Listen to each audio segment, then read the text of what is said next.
Hi all YouTubers and people that are interested in fishing. I decided to go ahead and make a video today on some of the equipment that I use. My name's Leo. I'm originally from the Florida area. My wife and I travel around a lot. I get to fish about 6 months out of the year down in Florida, mainly Naples area, all the way up that coast, as far as up to Boca, sometimes Venice. And a lot of people have asked me what type of gear I've used over the time. So I went ahead and decided to make a video today. Now this video just expresses my opinions on the reels that I use and the rods that I use. This might not be the same for everybody. You might have a different brand you use which works well for you. You might have a different rod that, depending on if you're on a boat or ashore, the length of the rod that you use, that could be different as well. I do stand-up shore-based shark fishing where I set my rods in a rod holder, I kayak my baits out, and I drop them off. And then what we do is we set the baits out depending on the conditions that day, depending on the water level, and depending on what we have for bait is all a factor on where we drop them off. Generally on the sandbar or just past the sandbar. So again, all of this is my personal opinion. So if I say something that might have upset you if you're watching this, or if you use a different brand and you don't like the brand that I have or agree with what I'm saying, I totally understand. That's what makes the world go round. Some people like apples, some like oranges, some like Fords, some like Chevys, and I understand that. So without further ado, here we go. I'm going to go ahead and get us started on what I use and tell you a little bit about why I use it. So I'm going to start off with some of the smaller stuff. This right here is a Shimano TLD 15. This is my wife's shark rod. She has landed up to an 8.5-foot nurse shark on there, and it is paired with a Star jigging rod 200-pound class. The braid on it, 40-pound, 500 yards. Excellent combo. Next, TLD 25. This is paired also with a Star jigging rod 200-pound class. This rod is one of my favorite in my collection. I have caught spinners, black tips, bulls, and even hammerheads on there, including nurse sharks, and it's never batted an eye. This is filled with 675 yards of Power Pro 50, and it still has plenty of room left for my top shot. Both of these don't have a top shot on them right now, but they will soon.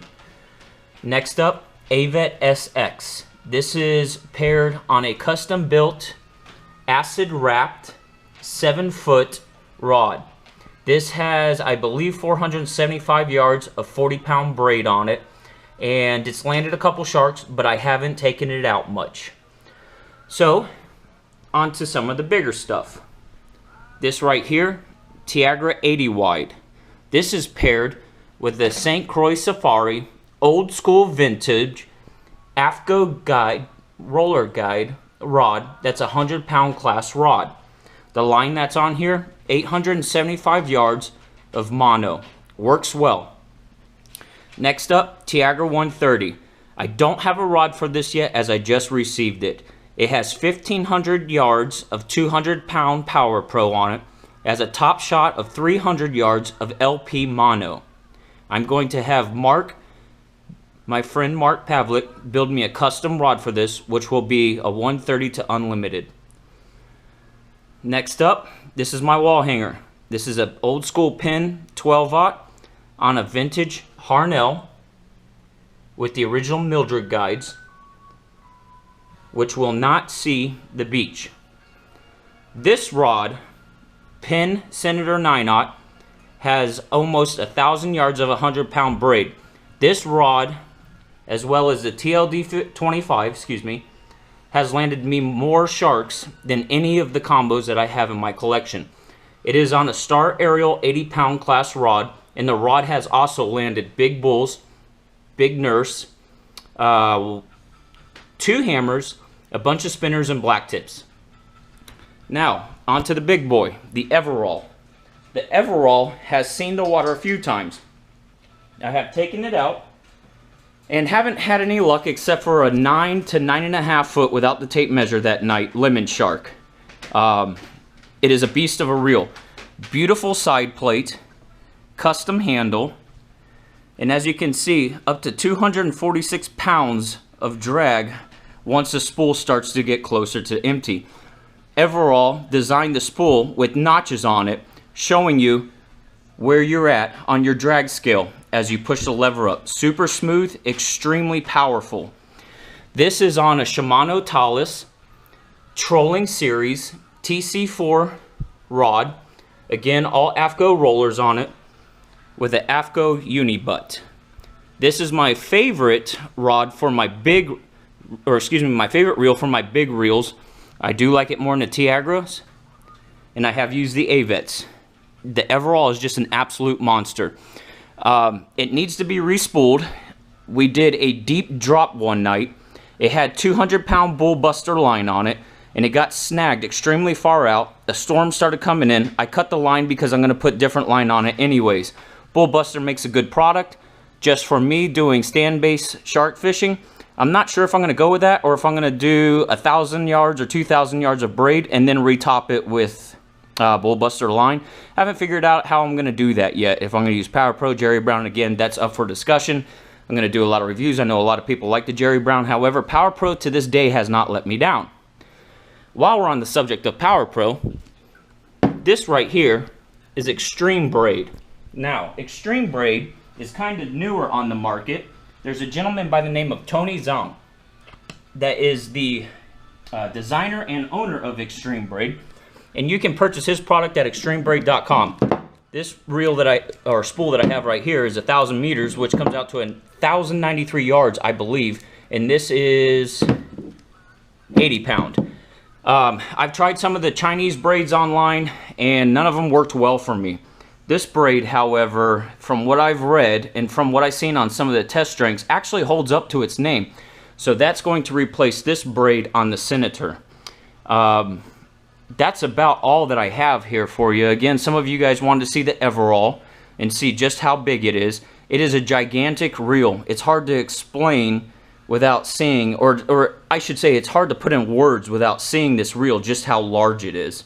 It does dwarf the Tiagra 130. I've had them side by side, and if the Everall was next to it, it would be about this much further and about that much higher if it was off the rod. Now, I want to give a couple shout outs to some of my shark fishing friends. Number one, Mark Pavlik. Thanks for all the great times, Mark. Number two, Dave Snyder. Always there for me, just like Mark. Number three, Dave Copeland. Fished with you a few times. Enjoyable experiences every time. Jay Ginter, kind of new to the sport. Came out a couple times, got him kayaking baits out, even at night. He's held up so far. Thanks, Jay. And Justin Broadhead, a neighbor that I met, just starting out as well. Experienced fisherman off the kayak, and then started doing some shark fishing. Unfortunately, the time we were doing it, it was a lot of nurse sharks in the area. We didn't really hook into anything massive, except for the typical 7, 8, 9 foot nurse sharks, but he hasn't got onto those big hammers yet. Again, Tony Zhang with extremebraid.com if you're interested in that braid. And that's really about all I have, guys. So that's, excuse me, my lineup of some of the shark stuff I do. Again, I do stand-up base shark fishing from the shore. I don't sit down. I use a AFCO harness. And another thing I wanted to point out, most of my rods are all short rods. I think the tallest one I have is 7 foot or maybe even 7'6" or 7'4". I don't like the really long rods because it's harder once you have a longer rod in your hand sitting up high to actually fight that fish from the shore. They're great off of bridges if you're going for those Jewfish, Goliath groupers, what have you, or maybe if you're out on a boat trolling. But for me on the shore, again, on my opinion, what works best for me is the shorter rods. I do use a fighting belt as well, and once I get into the harness, I click into my reels if need be. Not all the time I do. If I'm using the little jigging rods with the TLDs, I don't need to. If I'm using the Penn Senator 9/0, I'll just put it in a fighting belt and be happy. Once you start getting into the Tiagra 80 wide and you really start putting the hammer down and they're running, that's when you need a harness in on them, especially with the short rod on the beach standing tall. And the Everall, that just speaks for itself. I mean, that thing will just rip your arms off. I mean, it's a nut. It's a complete beast. But it's a beautiful reel, Italian craftsmanship. A lot of people don't know a whole lot about the Everall, so they say, well, where can I get parts? There's two personal people that sell, that I know of, that sell parts, or if you need anything for your Everall. There's also Tackle Direct that sells Everall reels, and I'm sure there's another online salesperson that sells Everalls. I'm not sure. So if you have any questions on the Everalls that I wasn't able to answer, or if I didn't say anything in here because I didn't get too technical about the Everall in this video, please call them and find out more about it. It is heavy. Well, it's an 18-aught. Of course it's heavy, but it's just having it in your hand and reeling with it, you can tell that it's built very well. It's built like a tank. It's not built like a Tiagra. A Tiagra is like driving a Ferrari. You're getting all the looks with the Tiagra. It's super smooth with the Tiagra. It's a well-built reel. The Everall also is a well-built reel, but it's just a tank, like those old Penn Internationals. This is a reel that you could throw off the back of a truck, go to a bar fight, beat somebody up with it, put line on it, and it's ready to fish. You don't have to worry about it. It's, like I said, it's just an ultimate beast. So again, there's some shout outs. This is just a little quick video of what I use, and I hope you guys enjoyed it. And thanks for watching.